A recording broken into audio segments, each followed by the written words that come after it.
philanthropy is this awful word, first of all. It's this multi-syllable Greek word.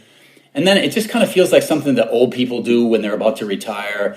And it just feels dusty and it feels boring. And it's anything but.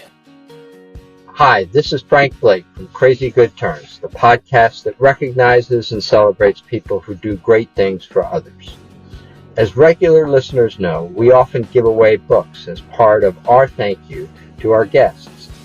I want to highlight that for you all right at the start of this episode, which features Carl Zinsmeister. Carl, as you'll hear, is the author of the definitive book on philanthropy, entitled The Almanac of American Philanthropy. We're giving away 50 copies of that book, plus as a grand prize, 3 other books that he recommends by de Tocqueville, Hayek, and Chesterton. Carl's book is really a tour de force, and I know you'll enjoy it and learn from it. For details on the giveaway, you can go to crazygoodturns.org/Carl. That's Carl with a K. So crazygoodturns.org/Carl. Carl is a superstar in the world of philanthropy. He's written the most important book ever written on the topic, at least for our society, The Almanac on American Philanthropy. And actually, this introduction is so much fun. Just listen to this. He's published a dozen other books.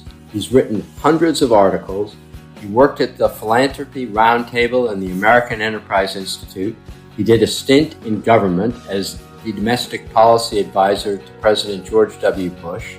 He's made films. He's written a cookbook. He's done a nonfiction comic book.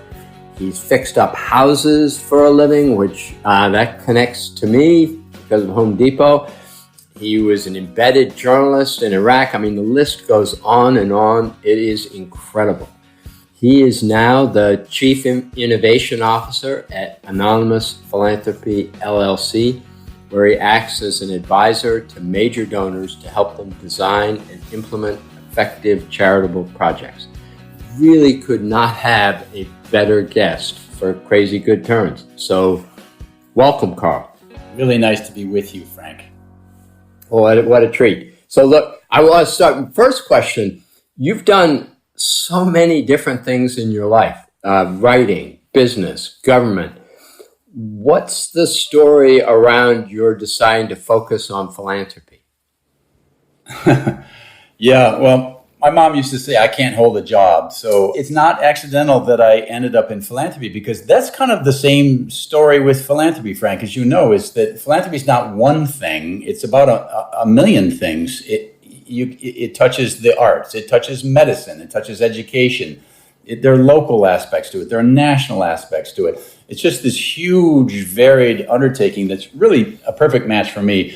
I kind of decided early on in my career that there were lots of people who were smarter than me, but one of the things I could bring to the world was the ability to connect dots across disciplines. One of the really characteristics, I think, of modern society is people are so specialized. I mean, I literally had an orthopedic surgeon the other day who was like a specialist in one kind of shoulder. I mean, it's just everyone's got their little niche, and that's great in terms of really becoming a leader in your area. But sometimes you have to connect knowledge across disciplines. So that's what I've tried to do through most of my career. I know enough about economics and about culture and about religion and about medicine and so forth to be dangerous.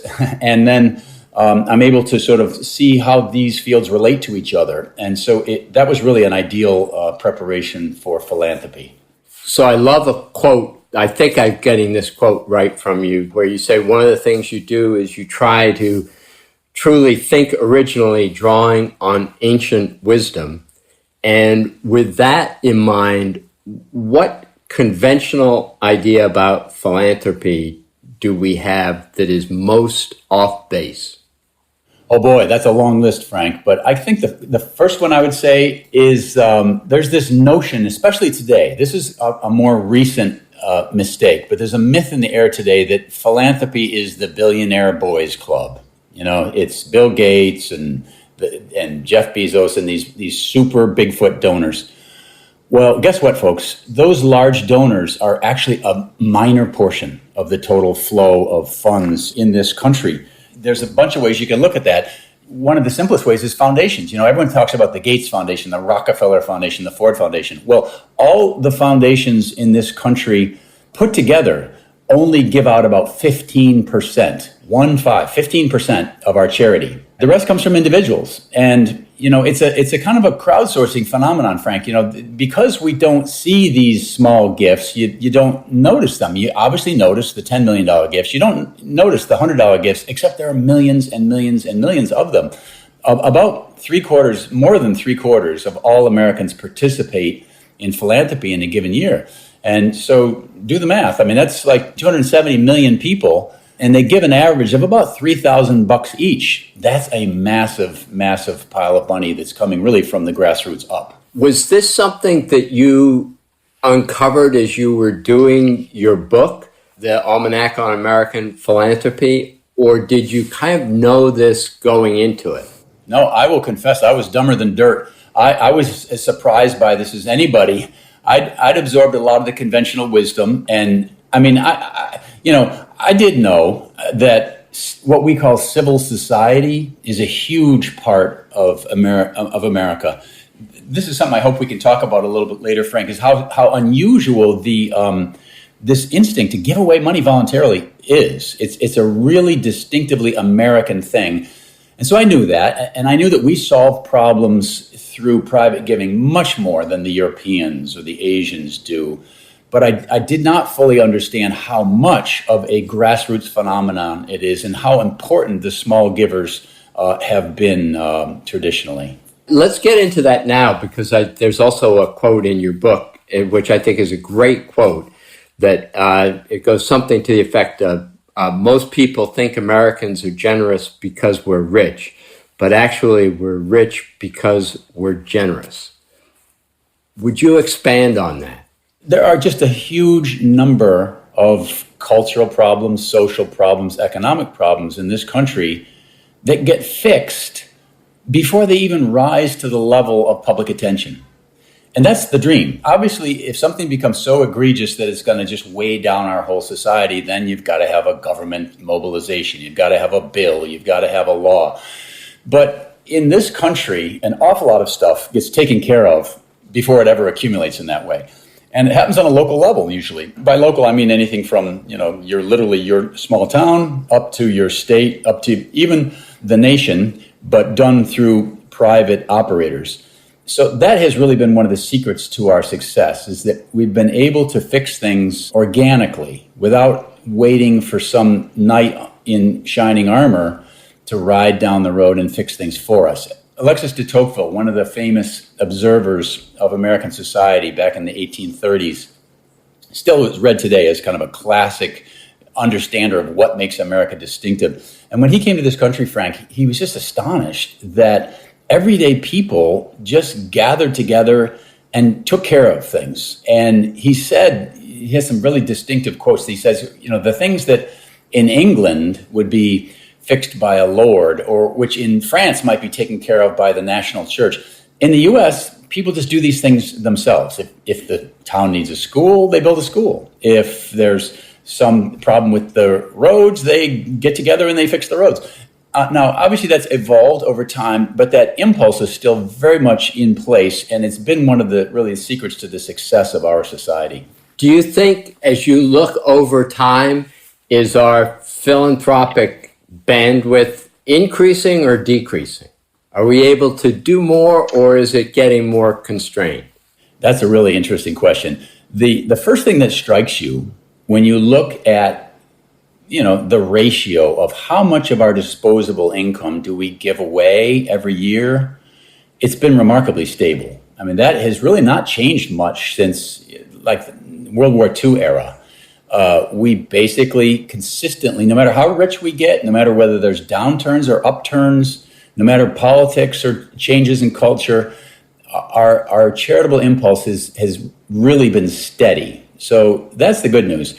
The somewhat worrisome news is that only very recently, literally in the last 10 years, something has begun to change. There have been, for the first time really in our modern history, declines in the fraction of the population that give away money and some changes in the composition. One of the unquestionable drivers of America being such a charitable society is that we are also the most religious industrial society in the world. That's demonstrable. And that drives an awful lot of our giving. And that's changing. As you know, there's big changes in religious participation taking place in this country.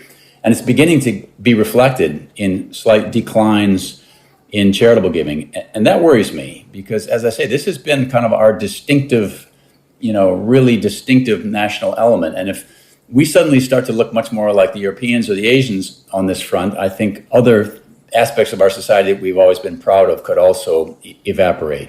So that sort of links to another broader question, because I didn't realize that. That's worrying.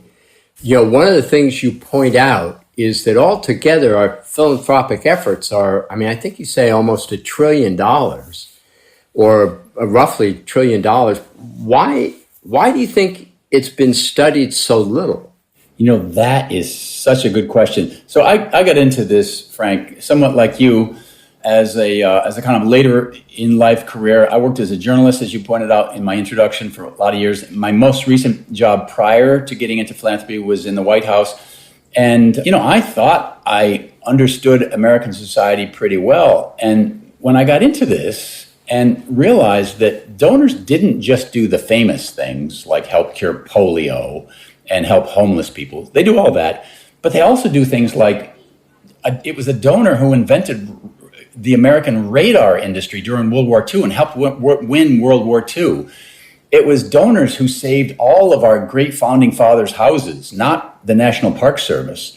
It was donors who created the most incredible medical research infrastructure in this country that has really allowed us to become the world leaders and the Nobel Prize winning collectors on the medical front. So I had no idea how essential this industry was. And at first, my reaction was, I was kind of angry. What's going on? Why is this story not being told in schools? Why is it not present in journalism?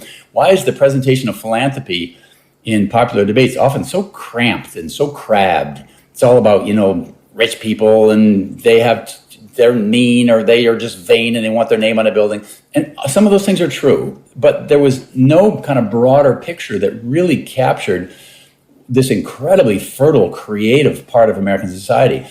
And then, Frank, after I kind of got over that, somebody's, rigging the game impulse, I thought, well, that's our opening. That's where I'm going to go. And that's why I wrote this Almanac of American Philanthropy. It's 1,342 pages long. So there's no shortage of cool evidence and incredible stories and great human drama. Honestly, it should have been written by somebody wiser and smarter and more informed than me. I did it just because nobody else had. And I thought it was a national story that really needed to be understood. It is amazing. I learned researching for this podcast. I learned from you, which I never knew before. The New York Public Library is run charitably. Central Park in New York is run charitably, not by the city. I was shocked. And there are probably stories like that all over. You're absolutely right, Frank. Those are two great examples. And we're not talking here just historically that they evolved as charities. They're run today as charities. They are not agencies of government. People don't know that. And the reason that those are both such beloved institutions is because they are so effective. They do wonderful things. And it's not an accident that they're effective and that they are privately run. The public library, for instance, is not just a library, as you probably know. They have huge numbers of English language classes. They do a lot of childhood literacy training. They have all kinds of interesting artistic programs. They are just, are a centerpiece of life in the city. And Lord knows, what would New York City be without Central Park? Again, if you're raising kids in Manhattan, it's an absolute godsend to have that beautiful open space, a place you can take children, a place you can jog, a place you can kind of capture your breath again. And I'm old enough to remember when Central Park was falling apart. It was on its last legs. It was a great place to go get mugged and not much else in the 1980s. And that was rescued by private donors. It's kind of interesting. It was a really unusual, odd couple. It was a very conservative donor and a very liberal donor. George Soros and Richard Gilder, who got together and said, this is crazy. This is one of the crown jewels of New York City, and the city has run it into the ground. We got to fix this. So they created a private conservancy and collected donations from lots of generous people. And the conservancy still has the contract to run Central Park. They make all the management decisions. They do all the maintenance. They hire the people that plant the plants and fix things. So it's just a marvelous success story in a place where government had completely, catastrophically failed. Carl, does it worry you, one of the common, I don't know if it's a complaint so much, maybe it's a criticism of philanthropic efforts, is that very few of them ever reach scale. So for all of this $1 trillion in straight donations and time gifted, there are relatively few philanthropic efforts that get to much scale. Do you see that as a failing, a strength, or just it just is something that hard to fix? That's interesting. There is this kind of natural human impulse, and I'm subject to it as well as anybody else, that says, we want our efforts to fix homelessness to be uniform, to be the same everywhere, so that they're fair and so that they're predictable.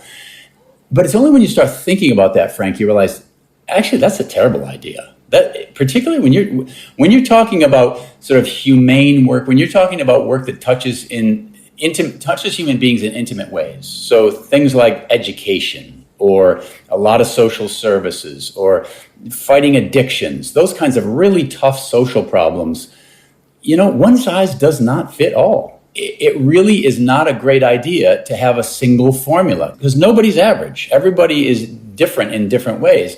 And the beauty of philanthropy is that it varies. So, for instance, there are anti-addiction programs that are built on, kind of religious principles and faith as a way of overcoming this demon. There are addiction programs that are super medicalized and highly empirical that have been created by philanthropy. There are addiction programs that are family-based and use the power of the rest of your kin to kind of keep you on the straight and narrow. And that sort of variegation is really the reason that philanthropy is often so effective. So I think it's important for us to kind of resist this inclination to say, it should be standardized, and to remind ourselves that would we like to be standardized? Do we want all schools that our children attend to be identical? Or do we want to have an art school for one of our kids maybe and a military school for the other kids? Because that's just the way they're wired. And it's hard to do that through government. You've been in government, I've been in government, and you know that there's this sense that you've got to have equal opportunity. You've got to have identical provision for every region and every person. And there's some things that's the right way to go. Social Security payments should be uniform. But a lot of social services actually should not be uniform. They should be individualized to the recipient. And philanthropy is brilliant at doing that. One of the most interesting phrases in one of your books, it was so arresting just reading it because I thought, God, that is so on the mark. You talk about consumers of government versus producers of governance and the role of philanthropy in that. Would you explain that a bit? Now we're getting away from the kind of, nitty-gritty practical stuff that philanthropy accomplishes, which are huge. And again, we can talk about that all day. Medicine, education, here, there, and everywhere. And we're getting now instead into kind of the philosophical benefits of philanthropy. And I'm so glad you raised them, Frank, because they are huge and maybe even more important in the long run than the kind of the day-to-day problem solving. Because, this whole idea of democracies are frail. As you know, America is the oldest democracy in the world and one of relatively few democracies that have lasted for more than a couple of generations. And there are reasons for that. One of the reasons is because we have lots of institutions in this country that train people to kind of take responsibility for their community. And again, going back to Tocqueville, when he said that, if a tree falls across the road in France, you wait for someone from the state to come cut it up and move it away, or you go ask the local lord, could he, send some of his minions to take care of this. And in the U.S., there's always been this tradition that you and your neighbors just go fix it. You get out your chainsaw and you clear the road. That is really a training bed for democracy writ large. democracy is not a natural thing necessarily. You have to learn how to collaborate and cooperate and compromise with your neighbors. The process of doing this through philanthropy was a really useful way of us, learning how to do this in the political realm as well. All right, that just so underscores the importance of this topic. Do you worry that philanthropy becomes politicized? I really do, Frank. Not only politicized, but just, a lot of modern society is moving in an impersonal direction. There is this tendency to kind of dial 911. When things are broke, dial 911. And we're moving closer to this kind of traditional European position that there's an expert class who fixes our problems for us. And boy, would I hate for that to really become the predominant view, because what's always been distinctive about us, again, is that we take responsibility for our own communities. I'm doing a lot of traveling around the U.S. these days and looking at successful cities. And all of these cities have traditionally had a civic, kind of public-spirited group of people who just take responsibility. So Cleveland, had a bunch of business guys and religious and civic leaders who just said, this is our town. And when there's a problem with race, or there's a problem with homelessness, or there's crummy schools, we get together and we work on them and we fix them. And that's changing, I think, a little bit in a global economy. There's less of that rootedness and less of that taking responsibility for the kind of making the garden that's at your elbow green. And instead, people think of themselves as kind of global citizens. And there's a part of that that's nice, but a lot of things get lost in the shuffle if you go too far in that direction. People, again, sort of start thinking that it's somebody else's problem to sort of repair the social damage that they see around them. And that's something I think we all have to guard against. You're currently with Anonymous Philanthropy. What is that about? What are you doing now? That is an advisory. So we basically get asked by people who have been successful in America, and there are still lots of them, who want to give away money, and there are still lots of them. Again, this is a really weird, distinctively American thing, that when you get rich, one of the first things you start to think about is, how can I give away money? I promise you, they do not traditionally do that in Europe or in Asia and other places, but successful Americans do. That's one of the first things they ask themselves. And philanthropy is a thing unto itself, Frank. It's hard. It's different than business. It's different than a lot of other social sectors. And there's tradecraft, and there's understanding of history, and there's a lot of things that many donors want help with. So that's what we do.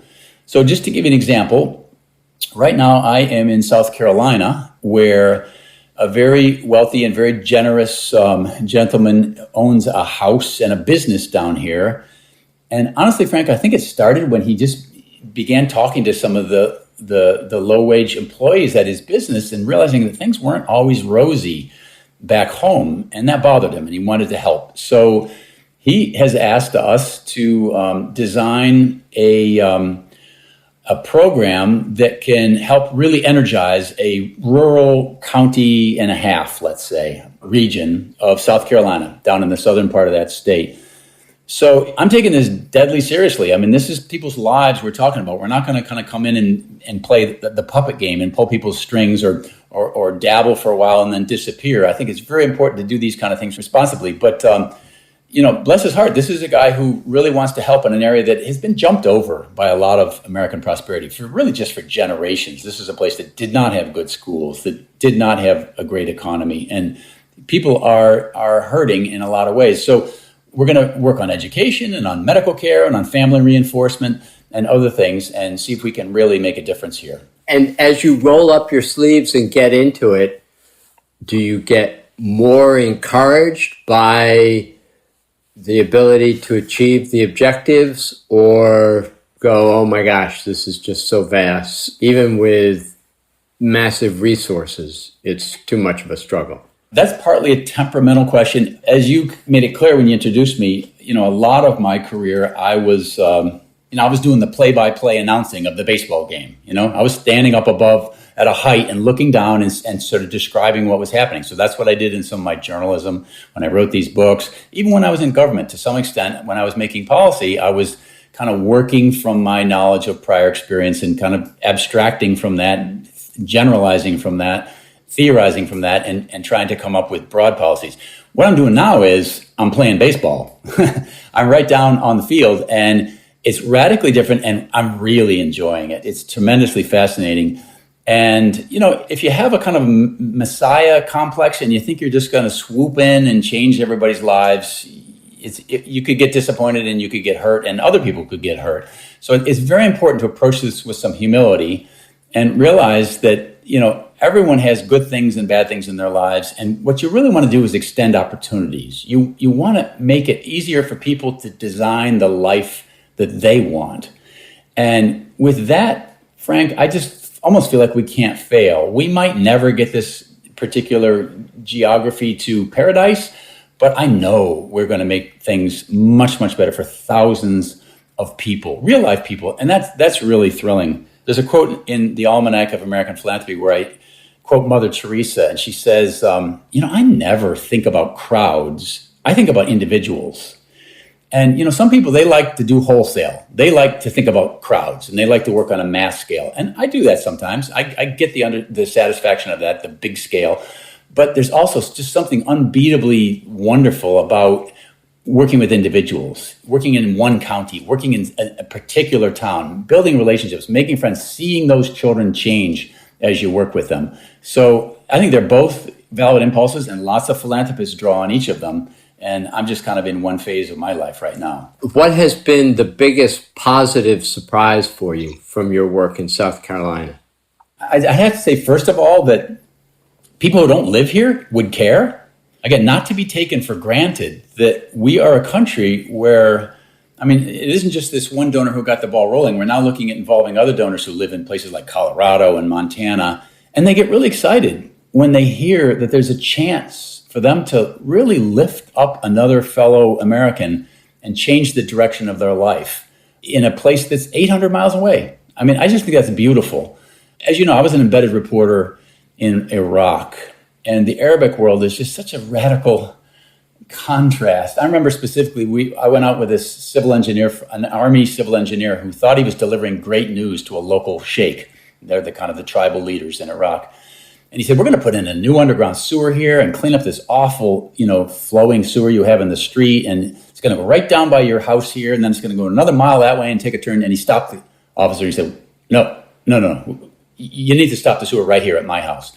Those people down there, they're not our people. I don't really care about them. And that'll slow everything down. And the officer tried to say, well, you're all Iraqis. You're all in this together. Don't you want everybody to thrive? And nope. That's a different group over there. And, thank God we are in general not a country that thinks that way. We tend to get satisfaction from knowing that each other are thriving. And so I think that would have to be, satisfaction number one for me, Frank, is that we have people who are really willing to extend themselves, not just financially, but as volunteers and all kinds of other ways to try to help their fellow citizens thrive. And do you see this as a chapter, that ends at a particular time, or an ongoing effort, a life's effort? Well, this is just one project among several, probably many, that I will do through this current advisory. But this is a big one. This is pretty cool because it's soup to nuts. It's a comprehensive community development effort. It's going to include a school. It's going to include preschool. We've just about to open a medical clinic. We're going to have nurses visiting the homes of at-risk moms. So there's family elements to it. There's job training. We're setting up a little transportation system because there's no way to get to the jobs that are a county and a half away that pay well, but that are a difficult commute. So in that sense, this is not just another project for me. It's something special.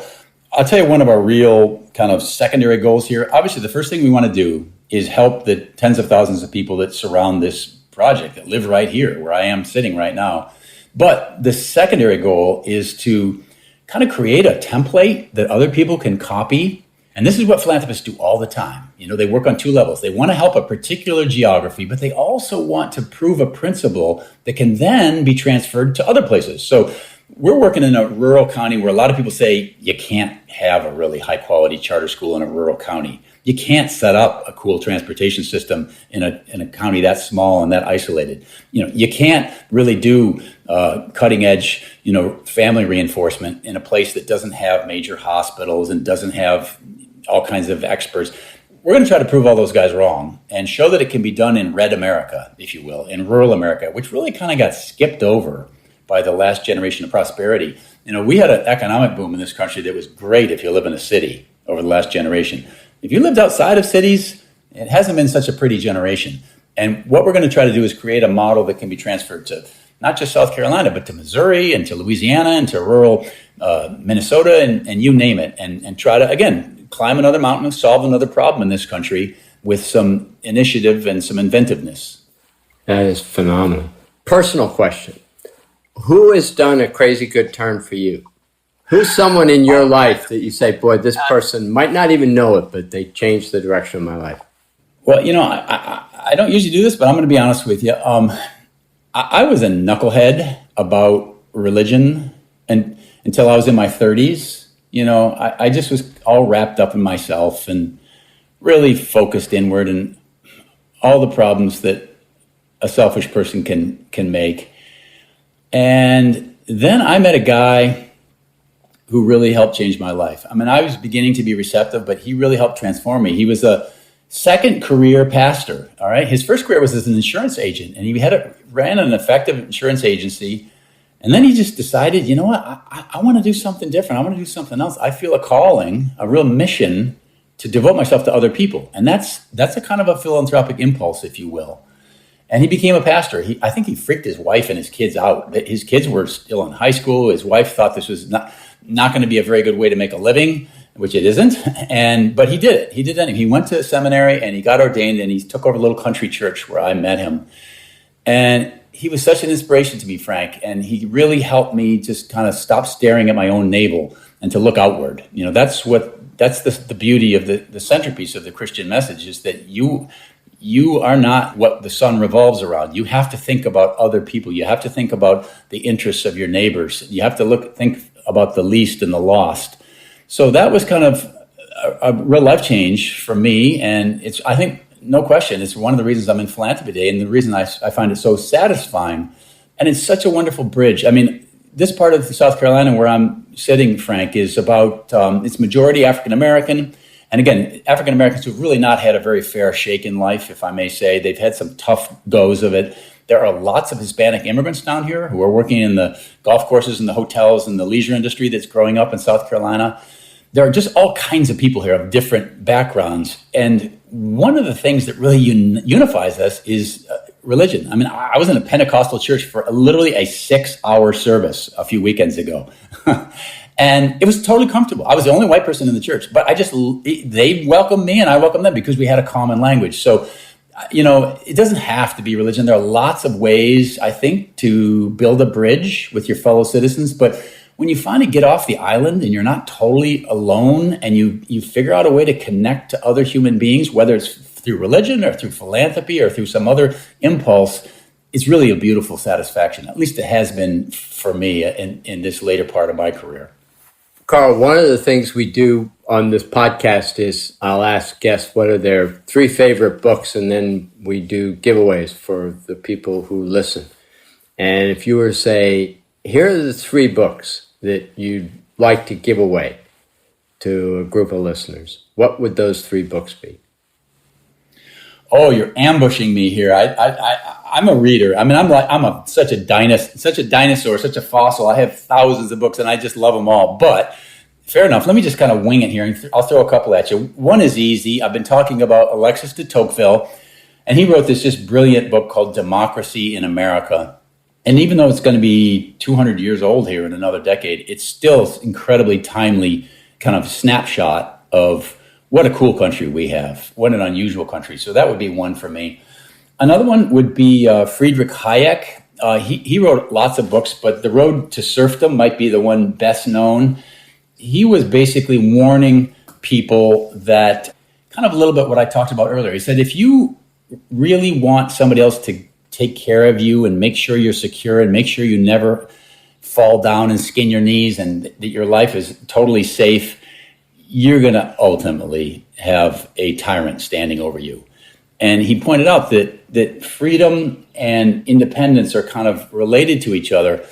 And it's very relevant to this idea of philanthropy. One of the reasons, honestly, one of the reasons I am so enthusiastic about philanthropy and so eager to help bolster it is because if we don't fix problems in that voluntary, organic, small town, grassroots up method, then we're probably going to have somebody say, oh, let's fix it with a new Washington, D.C. program. And that's not only going to be expensive, that's going to be much less humane. That's going to have laws and sanctions and income taxes and cops and threats and coercion and all that stuff connected to it, because that's how government works. It just is. And so I love the idea of doing things voluntarily as a more humanitarian solution. And Hayek is one of the people who helped me understand that. And then there's this kind of, for a fun book, Anything by G.K. Chesterton. Again, here's where I'm showing my dinosaur qualities, but he was a turn of the century, and previous century. He was like an early 1900s British journalist, and just hilarious, kind of a really wonderful beer drinking man of the people with a big belly, and he very eccentric, ran around in cloaks and canes, and just an odd and interesting human being. But he created a really sophisticated kind of philosophy of, he mixed the things that I think a lot of Americans want to mix, is that he said, we need to be good to each other. We need to be good neighbors. We need to take care of each other. We need to care about each other. But he also said, we need to do that as individuals, not through law or not through the state, because that's cold. That's impersonal. That's not a great way to solve problems. So you can see all three of these books, I guess I've selfishly thrown out as kind of reinforcing the philosophy that you and I have been talking about here for the last half hour, but take it or leave it. Those are fantastic books. A couple of other just kind of personal questions. So I was fascinated. You wrote a recipe book, and the recipe book is from the Finger Lakes region in New York. I lived in upstate New York for a while. The Finger Lakes are just beautiful. I spent some time in Syracuse. I wouldn't have thought of that as a place for great culinary, for its wonderful food, other than maybe salt potatoes. So what's your favorite recipe from that book? I wouldn't have thought of it either, but here's what's going on. First of all, that's my little paean to local patriotism. My family are seventh generation residents of that area. And I was never able to finally make a living in upstate New York, so I'm not there right now, although I would love to be. But I go back as much as I can, and our problem, Frank, as you know, if you live there, is upstate New York is just like the Midwest. It's like Ohio. I can say that because my mom was a dairy farmer's daughter from Columbus, Ohio. And that's really what a lot of the culture and economy is like in upstate New York. And we, unfortunately, have to live under the rules of New York City, which dominates our state. So you get this kind of mismatch between the Midwestern culture of the area and the very much New York City-based kind of politics and taxes and regulations that we have to live under. And as a result, it's just kind of suffocated. Upstate New York is a very sad place right now economically. But as in any place, there are, exceptions. And there's just so much human talent and human capital upstate that it bursts through. And one of the fun little things that happened just in the last generation is some European immigrants basically figured out how to bring cold weather grapes to upstate New York and start making some really great wines. New York wine was not considered great for a long time, but in the last generation, some high-end vintners figured out how to make some really fun stuff. And as you know, any place you get good wine, you start to get good food. And where you get good food, then you get interesting farming taking place. People start gathering mushrooms and growing heirloom vegetables and raising exotic breeds of sheep and things. And so that's the kind of the train of events that's taking place right now in parts of upstate New York. And I found it a blast. It's fun for the quality of life, but it's also become an important part of the economy. So I thought my little bit that I could do would be to kind of shine a spotlight on this and show that something cool is going on and try to help the tourist industry discover that part. So that's the genesis of the book. It actually was a blast to do for another reason, which is that my daughter did most of the cooking. My son did all of the photography. And as you pointed out, there's some beautiful vistas. So there's some really lovely photos in the book. And I was the leftover who did the writing. All right. Still need to give your favorite recipe. Well, there's a really fun and different chili recipe in there that I like. Maybe that's not a bad place to start. But there's a lot of good food. There's a lot of good food in the book. Among your other amazing accomplishments. You're also a collegiate rowing champion. I've never rowed, but it's always seemed to me an incredibly difficult sport. What were your learnings from that?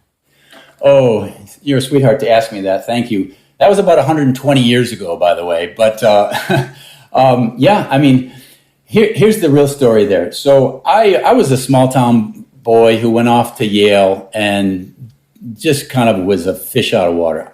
Frank, I didn't know what a prep school was when I stepped onto the Yale campus. I didn't know that 18-year-old kids drove BMW convertibles. I didn't know what the whole drug scene was all about. It was a revelation to me, and not especially in a positive way. I kind of felt like the regular Americans, the sort of middle Americans that I grew up with and that I loved, were often looked down upon.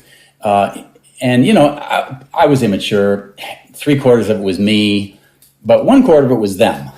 There's a lot of elitism and a lot of smugness, I think, in some of these institutions. And we're seeing that not only in Ivy League colleges, but in parts of journalism today and parts of government. There are lots of places where I'm a little disturbed that people have forgotten that average Americans are not idiots. That's how I stepped onto the Yale campus. I couldn't stand the place, to be honest. I'm not a quitter. I wasn't going to drop out. I wasn't going to quit, but I really wasn't liking the culture I stepped into. So I had been recruited to play football at Yale, and I played my freshman year and realized my body was not really built for D1 football. And at that point, there was a brand new coach on campus who was really a pioneer. He said, you know, rowing has traditionally been like a prep school sport, and if you didn't, you know, do it at Exeter or some other place, you're never going to do it. Well, he said, the heck with that. I'm going to recruit big bodies, and I'll teach them how to row, and I'll end up with much better teams. And that kind of democratizing impulse was brand new at that point and considered kind of radical. But Vespoli, bless his heart, he stole a bunch of us off the football team and the basketball team at Yale, and he taught us how to row. And in the first year, we were horrible. But by the end of the year, these wide body, you know, rowers who he'd recruited, actually, we beat everybody. So I was the national champion several times in college. Just kind of by dumb luck, I stepped into this really renaissance. And honestly, Frank, I pretty much majored in rowing in a lot of ways. I mean, that was kind of how I survived this, what I found to be a very hostile culture, as I threw myself into sports. And you're absolutely right. Rowing is an intense sport. We rowed in the morning. We rowed at night. We tested our heartbeat when we woke up. Our diets were controlled. It's intense. It's not a sport for people that just like to have fun or dabble. It's a lot like swimming or cross-country skiing. It's aerobically intense. But it was a perfect match for me. I'm a little whacked out and a little bit obsessive about whatever I do. And so I just thank God. I mean, I actually wrote an article about this recently. A lot of people, I think particularly college professors and people in the education industry, they look down on their nose at sports. They think it's just a distraction, or it's a place for frat boys to blow off energy, or it's you know, bad things happen there. It's just people who want to make money. And there is some of that, obviously. There's been some corruption in college sports, but you know, the Olympic sports, the sports where you don't make money, but you just do it for the joy of sporting, at least, are super educational. Honest to goodness, I learned more about myself and about the world and about what it takes to be excellent through rowing than I did in any of my classes at Yale. So to me, my sports experience was extraordinarily educational. I'm really grateful for it. I don't think I would have survived Yale without it, and I don't like any modern policies that try to take that away from students today. I think it's harsh, it's cruel, and it's particularly going to freeze out a lot of young males who just aren't ready to sit quietly with their hands folded in a classroom. But you give them a sporting activity to blow off some steam, and they can become good citizens. Wow, that's such a great answer. So for everyone who's listening, who wants to know more about you, more about what you're doing, what's the best place for them to go? Well, first of all, they need to see a therapist about that. Actually, the topics I work on, I would welcome them. I would love to have anybody who's interested in the things we've talked about today, Frank, look at the Almanac of American Philanthropy. It's available on Amazon. I do have a website where I have lots of kind of samples of stuff I've done over the years, which is Carl with a K, zinsmeister.com. You're welcome to go there. And I'm always interested in talking to interesting people or people who want to practice philanthropy from the donor side. So we would welcome any connections there. But, you know, I'm not really relevant or important to this story. There's so much beautiful human drama in philanthropy. That's the thing I learned, Frank. Philanthropy is this awful word, first of all. It's this multi-syllable Greek word. And then it just kind of feels like something that old people do when they're about to retire. And it just feels dusty and it feels boring. And it's anything but. When I got into this and started reading the stories of these donors, it's like the Iliad and the Odyssey. There's so much romance and so much kind of human flesh and blood in the great donor stories. So that's, I think, a place for people to really get hooked and dig in. And I tried to put a lot of that in the Almanac and in a lot of my other magazine articles and so forth. And I'd love for somebody to become the next great kind of chronicler of philanthropy, picking up and going a lot further than I did. We've got to give away the Almanac along with the 3 books that you referenced. And it is a terrific book. And you do a lot of biographies of both people that others would have heard of and, frankly, people I'd never heard of. Is there one person that you'd say, when I was developing his or her story, this connected with me? Oh, yeah. This is so hard for me to pick my babies. Well, I included in the book what I call the Philanthropy Hall of Fame. And I'm trying to remember, I think there's 62 of them, Frank, but these are some of the really exemplary, fascinating donors. And like you say, a lot of them you won't have heard of. Yeah, you'll have heard of Rockefeller and Ford and stuff, but there's a lot in there people won't know. And they did things that people don't realize. Like, people might have heard the name George Eastman. They know that he founded Kodak. What they don't realize is that he almost single-handedly created MIT as a great technical university. And MIT would not be where it is today if he hadn't intervened. They might have, heard of Sears Roebuck, for instance, but they don't know that there was a guy that basically turned Sears Roebuck when it was about to fail into the Amazon.com of his day, and that he used the money he made in the process of getting rich through Sears Roebuck to do some astonishing things, including building schools for black kids who had no options in the early parts of the 1900s. And this guy, whose name was Julius Rosenwald, by the time he died, Frank, get this, 27% of all of the black children in America were going to a school that Julius Rosenwald had built. Think about that as a legacy.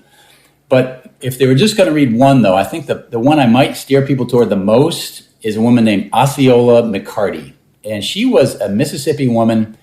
Frank, it's just an incredible story. And it gets back to the point we made earlier about how this is a mass phenomenon. This is a grassroots phenomenon. It's not just a billionaire boys club.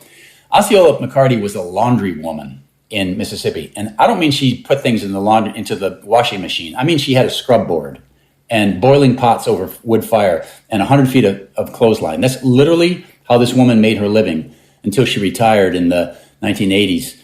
And so she was paid in, coins and crumpled up dollar bills probably. Not a lot of income coming in. But bless her heart, when this woman retired as in her 80s, she announced that she had saved every penny she could throughout her life and that she had about $300,000 in the bank, and she was going to give almost all of it to the University of Mississippi for scholarships for girls who hadn't had her kinds of life and who wanted to have bigger opportunities. And when she announced this, the whole city of Hattiesburg, Mississippi just cried, I think. And they said, oh my gosh, that is such a beautiful thing for someone who really never had anything in her own life to ultimately make her final act giving what little she does have to others. So the Hattiesburg residents more or less quadrupled or quintupled her gift. And as a result, there's a lovely little endowment now at the University of Mississippi that creates these Osceola McCarty scholars every year. I think there are 5 or 6 of them given out every year. So that's a really lovely example of this kind of bottom-up, everybody can do it, small people matter too version of American philanthropy. Carl, this has been just fantastic. I cannot thank you enough. What great work you're doing, and God bless you. Thank you so much.